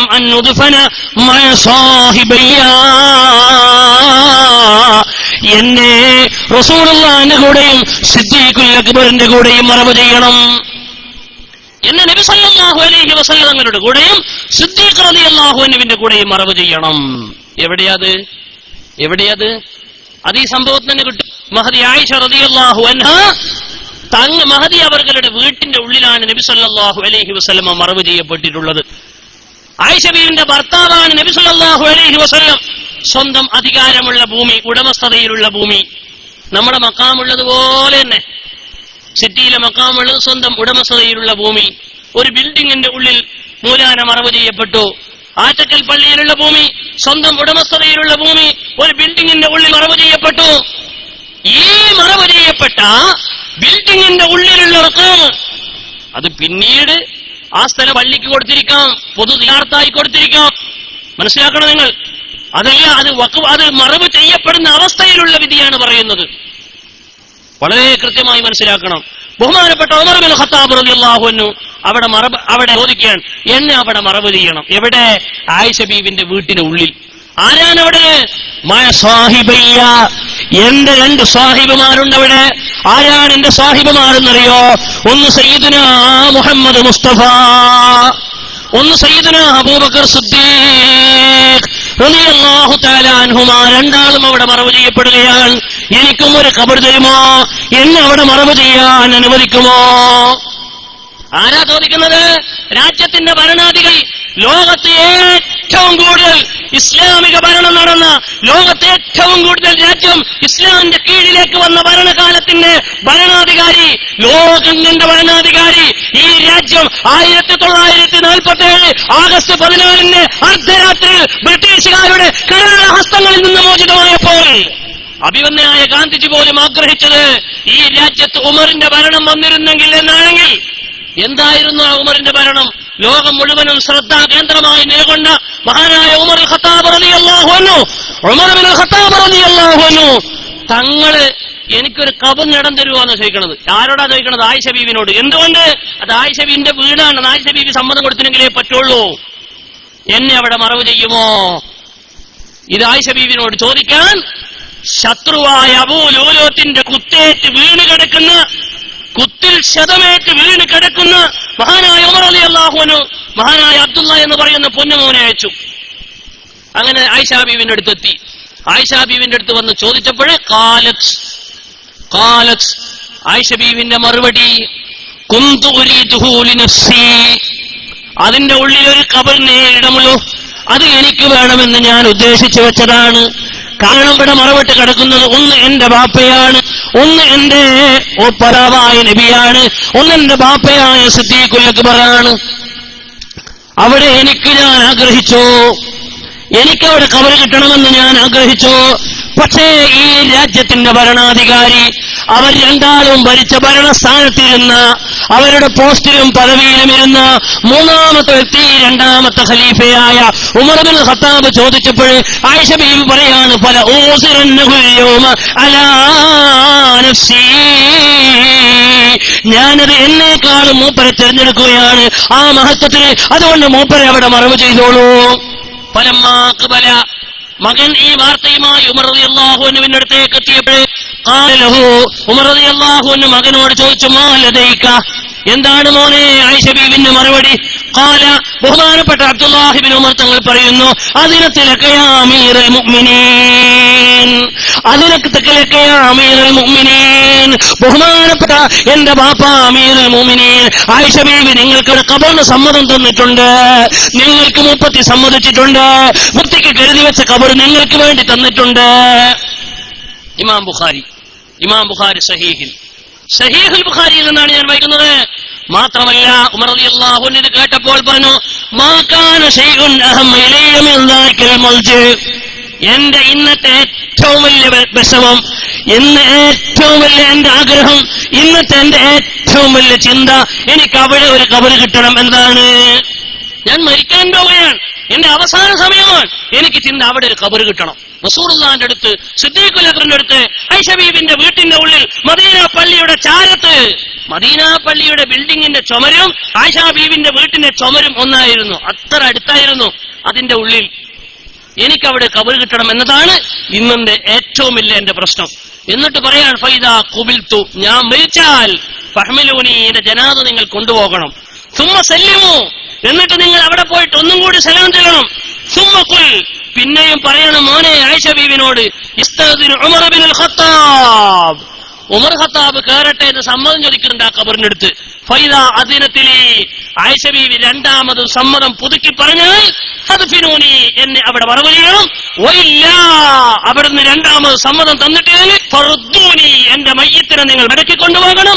ഇലാ മഖാബിരിൽ മുസ്ലിമീൻ, മുസ്ലിമിനെ മറവ് ചെയ്യുന്ന പൊതു ഖബർസ്ഥാനിലേക്ക് എന്റെ മയ്യത്തിനെ കൊണ്ടുപോയി അവിടെ തന്നെ മറവ് ചെയ്യണേ എന്ന് സയ്യിദുനാ ഉമർ ഇബ്നുൽ ഖത്താബ് റളിയല്ലാഹു. ഇത് ഞാൻ വായിക്കുന്നത് കീറക്കിതാബ് എന്നല്ല. വഹാബി കുട്ടികൾ, ആൺകുട്ടികൾ ആരെങ്കിലും, നിങ്ങൾ ലഘുലേഖ ഇറക്കിയിട്ട് മാറി നിൽക്കുന്ന ആൺകുട്ടികൾ ആരെങ്കിലും കിതാബിന്റെ ഇബാറത്തുമായി സംവദിക്കാൻ, സന്ധിക്കാൻ, സംസാരിക്കാൻ ധൈര്യമുണ്ടെങ്കിൽ ഇങ്ങോട്ട് വരണോ. വെല്ലുവിളിച്ച് പഠിപ്പിക്കുന്നോ നിങ്ങൾ വിചാരിക്കണ്ട. നിങ്ങൾ ഈ ഇരുളിന്റെ മറവിൽ ലഘുലേഖയുമായി മുങ്ങുന്ന ആ ഏർപ്പാട് മാറ്റുക. ഞാൻ വായിക്കുന്ന സഹീഹുൽ ബുഖാരിയിൽ നിന്ന്. ആർക്കാ നിഷേധിക്കാൻ കഴിയുക?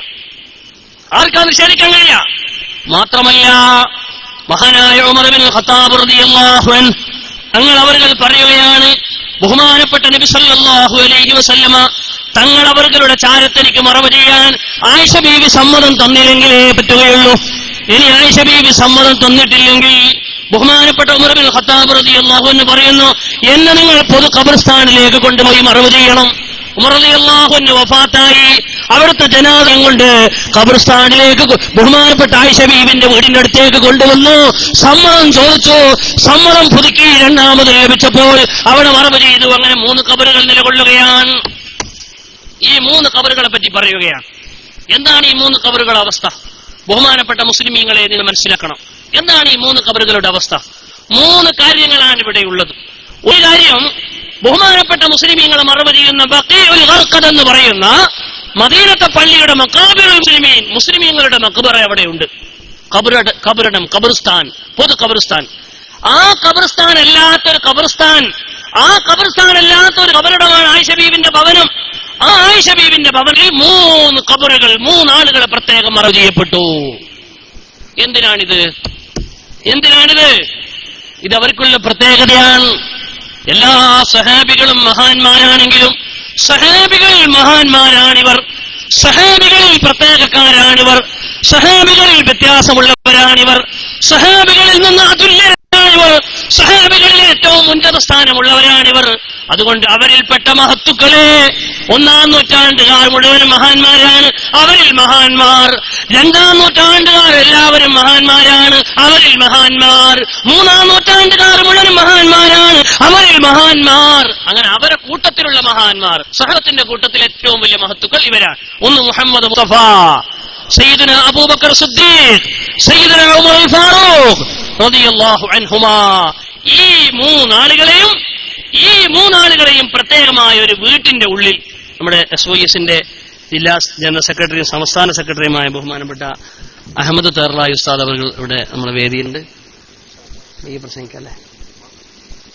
ഈ 3 ഖബറുകൾ ബഹുമാനപ്പെട്ട മുസ്ലിമീങ്ങൾ മനസ്സിലാക്കണം. ഈ 3 ഖബറുകൾ ഇവിടെ പ്രത്യേകമായി കെട്ടിയിരിക്കുകയാണ്. ഈ 3 ഖബറുകൾ ഒരു കെട്ടിടത്തിന്റെ ഉള്ളിലാണുള്ളതെന്നർത്ഥം.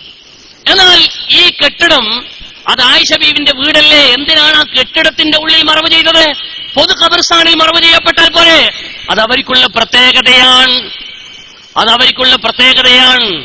അവർ പ്രത്യേകമായി കെട്ടിയതാണിത്, പ്രത്യേകമായി മറവ് ചെയ്താണ്. ഇവിടെ രണ്ടാമത്തെ കാര്യം, ചില ആളുകൾ ഇവിടെ പറയുന്നുണ്ട്. എന്താ പറയണത്? അത് റസൂലുള്ളാഹി സ്വല്ലല്ലാഹു അലൈഹി വസല്ലം തങ്ങൾ അവർ മരിച്ചെടുത്ത് മറവ് ചെയ്യണമെന്നൊരു ഇസ്ലാമിക നിയമമുണ്ട്. ആ നിയമം പാലിക്കാൻ വേണ്ടിയാണ് അവിടെ മറവ് ചെയ്തിട്ടുള്ളത് എന്ന്. ഭയങ്കര കാര്യം തന്നെ. ശ്രദ്ധിക്കൂ, എന്താണ് ആ പറഞ്ഞത്? അതിന്റെ ഉദ്ദേശം എന്താണ്? ആ പറഞ്ഞതിന്റെ സ്വഭാവം എന്താണ്? അറിഞ്ഞോളൂ. മുസ്ലിം സമൂഹം മനസ്സിലാക്കാൻ വേണ്ടി പറയുകയാണ്. മഹാനായ സയ്യിദുനാ മുഹമ്മദ് മുസ്തഫ നബി സല്ലല്ലാഹു അലൈഹി വസല്ലം തങ്ങൾ പറഞ്ഞ ഹദീസ് മഹാനായ അബൂബക്കർ സിദ്ദീഖ് റളിയല്ലാഹു അൻഹു ഉദ്ധരിക്കുകയാണ്.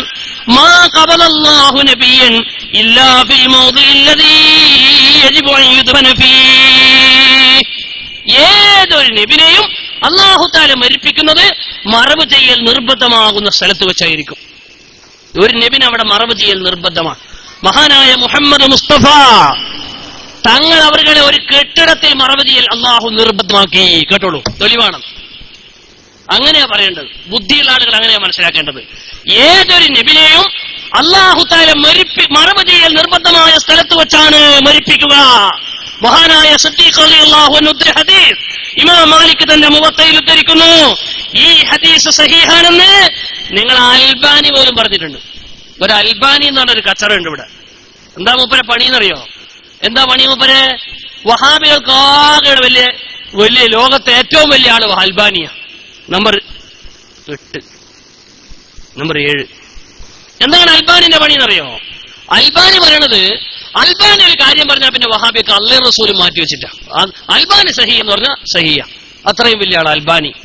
അൽബാനിയെ പറ്റി വഹാബികൾ തെറ്റിയപ്പോ അതിന്റെ ഉള്ളിലുള്ള ചില രഹസ്യങ്ങൾ പുറത്തു പറയട്ടെ. 7 അല്ല, അത് അടുത്ത 8. അതന്നെ. ഈ ലൈറ്റ് ഒന്ന് തിരിക്കാൻ പറ്റുമോ? വേണമെന്നില്ല, ലൈറ്റ് വേണമെന്നില്ല. പക്ഷേ ഈ നൂറ്റാണ്ടിലെ ഏറ്റവും വലിയ പണ്ഡിതനാണെങ്കിലും ശരി, മഹാന്മാരായ മുൻഗാമികളായ ഇമാമുകളെയും മുൻഗാമികളായ ഇമാം ബുഖാരി മുതൽ ഉള്ള മുഹദ്ദിസുകളെ സംബന്ധിച്ചിടത്തോളം ചിന്തിക്കുമ്പോൾ അൽബാനിയുടെ സേവനം വളരെ തുച്ഛാണ്. അൽബാനി പറഞ്ഞാൽ പിന്നെ അള്ളാഹ് റസൂൽ അപ്പുറത്ത് മാറ്റി വെക്കുന്ന വഹാബി ഉണ്ടല്ലോ. നിങ്ങൾ കേട്ടോളൂ, ആരാണ് അൽബാനി? ഞങ്ങൾ ആരും പറയണല്ല. ഒരു ലേറ്റ് ഒന്ന് തിരിച്ചു വെച്ചാലേ ഇയാളെന്ന് ജനങ്ങൾക്ക് തിരിയും. നിങ്ങൾ വിചാരിക്കുന്നത് ഞങ്ങൾ ആരെങ്കിലും പ്രസംഗിക്കുകയാണെന്ന്. ഇത് വഹാബി നേതാവിന്റെ പ്രസംഗമാണ്. അവരെട്ട് കൊന്നെത്തൂല. അവരൊക്കെ പ്രവാചകചര്യ ജനങ്ങളിൽ എത്തിക്കാൻ വേണ്ടി സഹിച്ച ത്യാഗങ്ങൾ നിരവധിയാണ്. ആ ത്യാഗത്തിന്റെ ലക്ഷത്തിലൊരംശം അൽബാനി നിർവഹിച്ചിട്ടില്ല. മുഹദ്ദിസീങ്ങളുടെ ത്യാഗത്തിന്റെ ലക്ഷത്തിലൊരംശം അൽബാനി നിർവഹിച്ചിട്ടില്ല. വഹാബിയ പറയണത്. ഇനി എഴുതി അദ്ദേഹം കാര്യമായി ചെയ്ത സേവനം എന്താ? അതാ ഇനി കേട്ടോളൂ വഹാബികളെ, നിങ്ങൾ കേട്ടോളൂ. സക്കരിയ സലാഹി ഉണ്ടല്ലോ, അയാൾ ഡോക്ടറേറ്റ് നേടിയത് അൽബാനിയെ പഠിച്ചിട്ടാ. എന്നാൽ അൽബാനി ചെയ്ത സേവനം എന്താ? വഹാബി പറയുന്നു.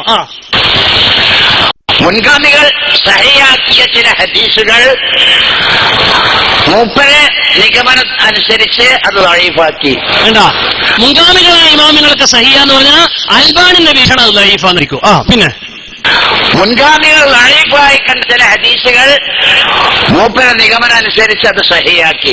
രണ്ടാമത് പരിപാടി, ഇമാമികളൊക്കെ സഹിയാക്കിയ മൂപ്പരെ ദഈഫാക്കും. ഞങ്ങളാരും പറയണില്ല, വഹാബിയ പറയണത്. അല്ലാതെ പുതുതായ ഒരു സേവനവും അൽബാനിയെ തഖ്ലീദ് ചെയ്യാവുന്ന യാതൊന്നും അദ്ദേഹം ചെയ്തിട്ടില്ല. ചെയ്താൽ നോക്കൂ നിങ്ങള്, അങ്ങനെ വഹാബികൾക്ക് അൽബാനി പറഞ്ഞെന്ന് പറഞ്ഞാൽ പരമാധികാരായി. വഹാബി അത് മതി, പിന്നെ വേറെ തൗറാത്തൊന്നും വേണ്ട, പിന്നെ ഖുർആനൊന്നും ഉദ്ധരിക്കണ്ട. ആ അൽബാനി പറയുന്ന ഈ ഹദീസ് സഹിഹാണെന്ന്, അൽബാനി പറയുന്ന ഈ ഹദീസ് സഹിഹാണെന്ന്. ഏതൊരു നബിനെയും അള്ളാഹു മരിപ്പിക്കുന്നത് മറവ് ചെയ്യൽ നിർബന്ധമായ സ്ഥലത്താണ്. അള്ളാഹുവിന്റെ റസൂൽ മുഹമ്മദ് മുസ്തഫ തങ്ങളവരെ അള്ളാഹു വഫാത്താക്കിയത് ആയിഷ ബീബിന്റെ വീട്ടിന്റെ ഉള്ളിലാണ്. അപ്പൊ അവിടെ മറവ് ചെയ്യണം. ഒരു ബിൽഡിങ്ങിന്റെ ഉള്ളിൽ നബിനെ മറവ് ചെയ്യണമെന്ന് അള്ളാഹു നിർബന്ധമാക്കി. ഒരു ബിൽഡിങ്ങിന്റെ ഉള്ളിൽ അള്ളാഹുവിന്റെ റസൂലിനെ മറവ് ചെയ്യണമെന്ന് അള്ളാഹു നിർബന്ധമാക്കി. അത് തന്നെ പോലെ അമ്പിയാക്കളെ ബിൽഡിങ്ങിന്റെ ഉള്ളിൽ മറവ് ചെയ്യാം, അഥവാ അവർ മറവ് ചെയ്യപ്പെട്ട സ്ഥലത്ത് ബിൽഡിംഗ് നിർമ്മിക്കാം. പിന്നെ അവിടെ വ്യത്യാസം എന്താണെന്നറിയോ? റസൂലുള്ള വഫാത്താകുന്നതിന് മുമ്പേ അവിടെ ബിൽഡിംഗ് ഉണ്ടായിരുന്നു, നമ്മളാണെങ്കിലോ പുതിയ നിർമ്മിക്കുകയാണ്. അതിലെന്താ വ്യത്യാസം? രണ്ടും കണക്കന്നെയല്ലേ? ഖബറിന് മേലെ നേരത്തെയുള്ള ബിൽഡിംഗ് ആണ്, അല്ലെങ്കിൽ ഖബർ വന്നതിന് ശേഷം ബിൽഡിംഗ് ഉണ്ടാക്കിയതാണ്. രണ്ടും വിധിതുല്യമാണ്. അങ്ങനെ നേരത്തെ ഉണ്ടാക്കിയത് കൊണ്ടാണ് അവിടെ പ്രശ്നമില്ല എന്ന് പറയുകയാണെങ്കിൽ തിരിച്ചിനാദികട്ടെ വഹാബികളെ, നേരത്തെ എടുത്തു വെച്ച ബിൽഡിങ്ങിന്റെ ഉള്ളിൽ വലിയ മറവ് ചെയ്യാൻ പറ്റുമോ? അത് പറ്റുമോ? അത് നിങ്ങൾ അംഗീകരിക്കോ? അതും നിങ്ങളെ ഭാഷയെ ചേർക്കല്ലേ? രണ്ടും വിധിയിൽ തുല്യമാണ്. ഇനി ഞാൻ പറയട്ടെ, അങ്ങനെ റസൂലുള്ള വഫാത്തായിപ്പോയപ്പോ അതവിടെ അങ്ങനെ മറവ് ചെയ്യേണ്ടി വന്നിട്ട് കുടുങ്ങിയിട്ട് ചെയ്തു പോയതാണ്.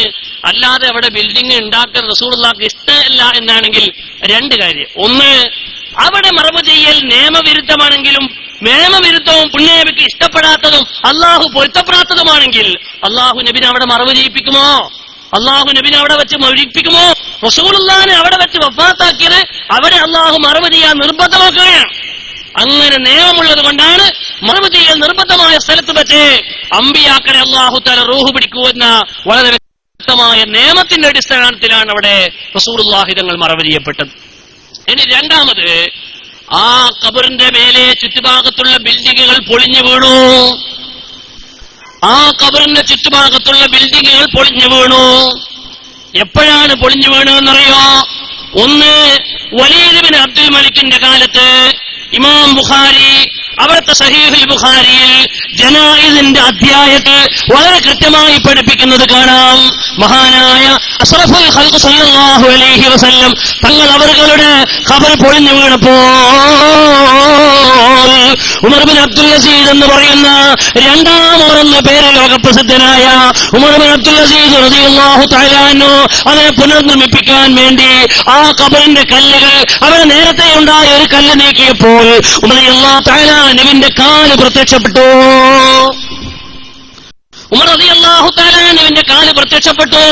ഇമാം ബുഖാരി റിപ്പോർട്ട് ചെയ്യുന്ന ഇമാം ബുഖാരിയുടെ കിതാബുൽ ജനായിസിന്റെ വളരെ കൃത്യമായ ഹദീസിൽ കാണാം, നബി സല്ലല്ലാഹു അലൈഹി വസല്ലം തങ്ങളുടെ കാല് വഴിപെട്ടപ്പോൾ മഹാന്മാരായ സ്വഹാബത്ത് പഠിച്ചു, പഠിച്ചവനെ അല്ലാഹുവേ, പഠിച്ചവനെ, ഈ വഴിപെട്ട കാല് ഇത് അല്ലാഹുവിന്റെ റസൂലിന്റെ കാലാണല്ലോ.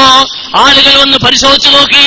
ആളുകൾ വന്ന് പരിശോധിച്ചു നോക്കുമ്പോൾ മഹാനായ ഉർവ റളിയല്ലാഹു തആല അൻഹു തിരിച്ചറിഞ്ഞു അതാരുടെ കാലാണെന്ന്.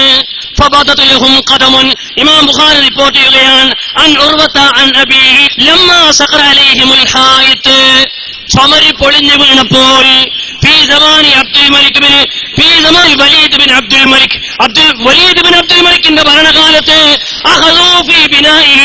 രണ്ടാമതും അതിനെ ഇടിക്കാൻ വേണ്ടി, രണ്ടാമതും അതിനെ പഠിക്കാൻ വേണ്ടി, രണ്ടാമതും ആ ബിൽഡിംഗ് നിർമ്മിക്കാൻ വേണ്ടി അവരെല്ലാവരും ഇറങ്ങി. അങ്ങനെ അതിന്റെ കൈകൾ നീക്കിയപ്പോൾ ഒരു ഗ്ലാസ് ചായ വേണം, ചായ ചുടുവെള്ളം ഉണ്ടല്ലേ, അതായാലും മതി. ഫബദതുലഹും ഖദമുൻ, അവർക്ക് ഒരു കാല് വഴിപെട്ടു, ഒരു കാല് വഴിപെട്ടു. മഹാനായ ഇമാം ബുഖാരി റളിയല്ലാഹു അൻഹു പറയുകയാണ്, ഒരു കാല്, എവിടത്തെ കാല്? ഈ ഖബറിന്റെ ഉള്ളിൽ നിന്ന്. ഫഫസിഉ, അവരൊക്കെ പേടിച്ചു. വലന്നു, അവർ വിചാരിച്ചു അന്നഹാ ഖദമുൻ നബി സല്ലല്ലാഹു അലൈഹി വസല്ലം, അത് റസൂലുള്ളാഹിന്റെ കാലാണെന്ന്. ഫമാ വദു അഹദൻ യഅലമു ദാലിക, ഇതാരുടെ കാലാണെന്ന് തിരിച്ചറിയുന്ന ആരും അവിടെ എത്തിയില്ല. ഹത്താ ഖാല ലഹും ഉർവതു, മഹാനായ ഉർവത റളിയല്ലാഹു അൻഹു വന്നിട്ട് പറഞ്ഞു, ലാ വല്ലാഹി മാ ഹി ഖദമുൻ നബി സല്ലല്ലാഹു അലൈഹി വസല്ലം, അത് റസൂലുള്ളാഹിന്റെ കാലല്ല, ആ കാല് മാ ഹി ഇല്ലാ ഖദമു ഉമർ റളിയല്ലാഹു അൻഹു, അത് ഉമർ റളിയല്ലാഹു തആല അൻഹുവിന്റെ കാലാണെന്ന് പറയുകയും അവിടെ കല്ല് വെച്ച് വളരെ കൃത്യമായി മൂടുകയും ബിൽഡിംഗ് രണ്ടാമത് പടുക്കുകയും ചെയ്ത സംഭവം സഹീഹുൽ ബുഖാരിയിൽ കിതാബുൽ ജനായിസിൽ ഇമാം ബുഖാരി റിപ്പോർട്ട് ചെയ്യുകയാണ്. അപ്പൊ രണ്ടാമത് ബിൽഡിംഗ് എടുത്തു, അത് പൊളിഞ്ഞപ്പോൾ വീണ്ടും സംരക്ഷിച്ചു, നൂറ്റാണ്ടുകളായി സംരക്ഷിച്ചു. ഇന്നും മനോഹരമായ അമ്പരച്ചുംബിയായ ആ ബിൽഡിംഗ്, ഖബറിന്റെ ചുറ്റുഭാഗത്തുള്ള ബിൽഡിംഗ്, ആ കുബ്ബ പരിശുദ്ധ മദീന മുനവ്വറയിൽ നിലകൊള്ളുകയാണ്. ഇത് ശിർക്കാണോ? ഈ ശിർക്കാണോ 14 നൂറ്റാണ്ടിലുള്ള മുസ്ലിമീങ്ങൾ നിർവഹിച്ചു വന്നത്? ഈ ശിർക്കിനെയാണോ മുസ്ലിമീങ്ങൾ ആരും എതിർക്കാതിരുന്നത്? ഏതെങ്കിലും ഇമാമുകൾ പറഞ്ഞിട്ടുണ്ടോ റസൂലുള്ളാഹിന്റെ കുബ്ബ പൊളിക്കണമെന്ന്? എന്താ ഇങ്ങനെ പറയണത്? പറയുന്നത് അള്ളാഹുവിന്റെ റസൂലിന്റെ ഖബർ ഷരീഫിന്റെ മുകളിലുള്ള, ഹുജറത്തു ഷരീഫയുടെ മുകളിലുള്ള ആ കുബ്ബ ലോക മുസ്ലിമീങ്ങൾ അനുസരിച്ച് വരുന്നു, ലോക മുസ്ലിമീങ്ങൾ അതിനെ ബഹുമാനിച്ച് ആദരിച്ചു വരുന്നു, സിയാറത്ത് ചെയ്തു വരുന്നു. ഇത് ഒരു തെളിവാണ്, ഇതൊരു തെളിവാണ്. അത് രണ്ടാമതും അതിനെ മനോഹരിച്ചു വന്നു എന്നത് ഇസ്ലാമിക ലോകത്ത് ഖബറിന്റെ അടുത്ത് കുബ്ബ നിർമ്മിക്കുന്നതിന്, സിയാറത്ത് കേന്ദ്രമാക്കുന്നതിന് വളരെ കൃത്യമായ തെളിവാണെന്ന് ബഹുമാനപ്പെട്ട ഇമാമുകൾ ഇതിനെ തെളിവായി അവലംബിക്കുകയാണ്. ഏതെങ്കിലും വഹാബികൾക്ക് നിഷേധിക്കാൻ കഴിയുമെങ്കിൽ ഇങ്ങോട്ട് വരണം. ഇനി മറ്റൊരു കാര്യം നിങ്ങൾ നോക്കൂ, ഇവര് പറയുന്നത് എന്താണെന്നറിയോ? അവിടെ പോയാൽ അത് വിഗ്രഹായി. മഹാനായ മമ്പുറം തങ്ങൾ അവറുകളുടെ, ഇനി അതിനൊന്നും വേണ്ട, ഇബ്നു തീമിയ അറിയില്ലേ? വഹാബികളുടെ ആശയ സ്രോതസ് ഇബ്നു തീമിയ, വഹാബികളുടെ ആശയ സ്രോതസ് ഇബ്നു തീമിയാണ്. 8ാം നൂറ്റാണ്ടുകാരനായ ഇബ്നു തീമിയ ശൈഖുൽ ഇസ്ലാമായി പരിചയപ്പെടുത്തപ്പെടുന്നത്. ഇബ്നു തീമിയന്റെ ഖബറിൽ നിങ്ങൾക്ക് കാണാം കെട്ടിപ്പൊക്കിയിട്ട്. ഈ ലൈറ്റ് വലിയ തടസ്സാണല്ലോ, അപ്പൊ തൽക്കാലം ഓഫാക്കാൻ കഴിയാ? ഇതോ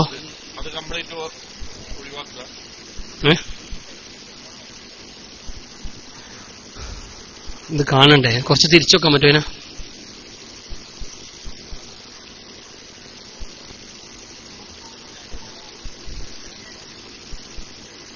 അല്ല, അത് പിടിക്കണ്ട, നമ്മൾ ക്ലിപ്പ് ഒക്കെ തൽക്കാലം തിരിച്ചു വെക്കാം.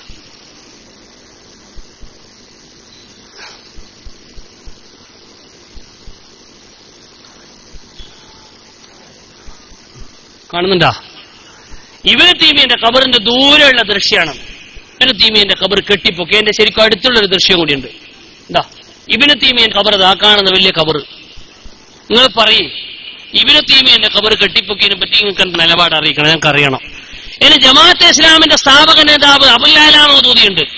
അബുൽ അലാ മൗദൂദിന്റെ ഖബർ കെട്ടിപ്പൊക്കുന്ന മാത്രമല്ല, അബുൽ അലാ മൗദൂദിന്റെ ഖബർ, ആ ഖബർ കെട്ടിപ്പൊക്കിയിട്ട് അവിടെ നേർച്ചപ്പെട്ടിയുണ്ട്. അവിടെ പിരിവ് വരുന്നുണ്ട്. ആ പിരിവ് നാട്ടുകാർ പറഞ്ഞ് ഞങ്ങൾക്ക് വേണം, കമ്മിറ്റിക്കാർ പറഞ്ഞ് ഞങ്ങൾക്ക് വേണം, മൗദൂദിന്റെ കുടുംബക്കാർ പറഞ്ഞ് ഞങ്ങൾക്ക് വേണം. ഒമ്പിച്ച തല്ലാണ്. ആരാണ് ഈ വാർത്ത ഞങ്ങളോട് പറഞ്ഞതെന്നറിയോ? ഞങ്ങളോടല്ല, മുസ്ലിം കേരളത്തോട് പറഞ്ഞത് മുജാഹിദിന്റെ ടോപ്പ് നേതാവായ ഉമർ മൗലവിന്റെ അഭിമുഖമാണ്. ഉമർ മൗലവി പറഞ്ഞു, അവിടെ മൂപ്പർ കാണാൻ പോയ അനുഭവം പറയുന്നുണ്ട്.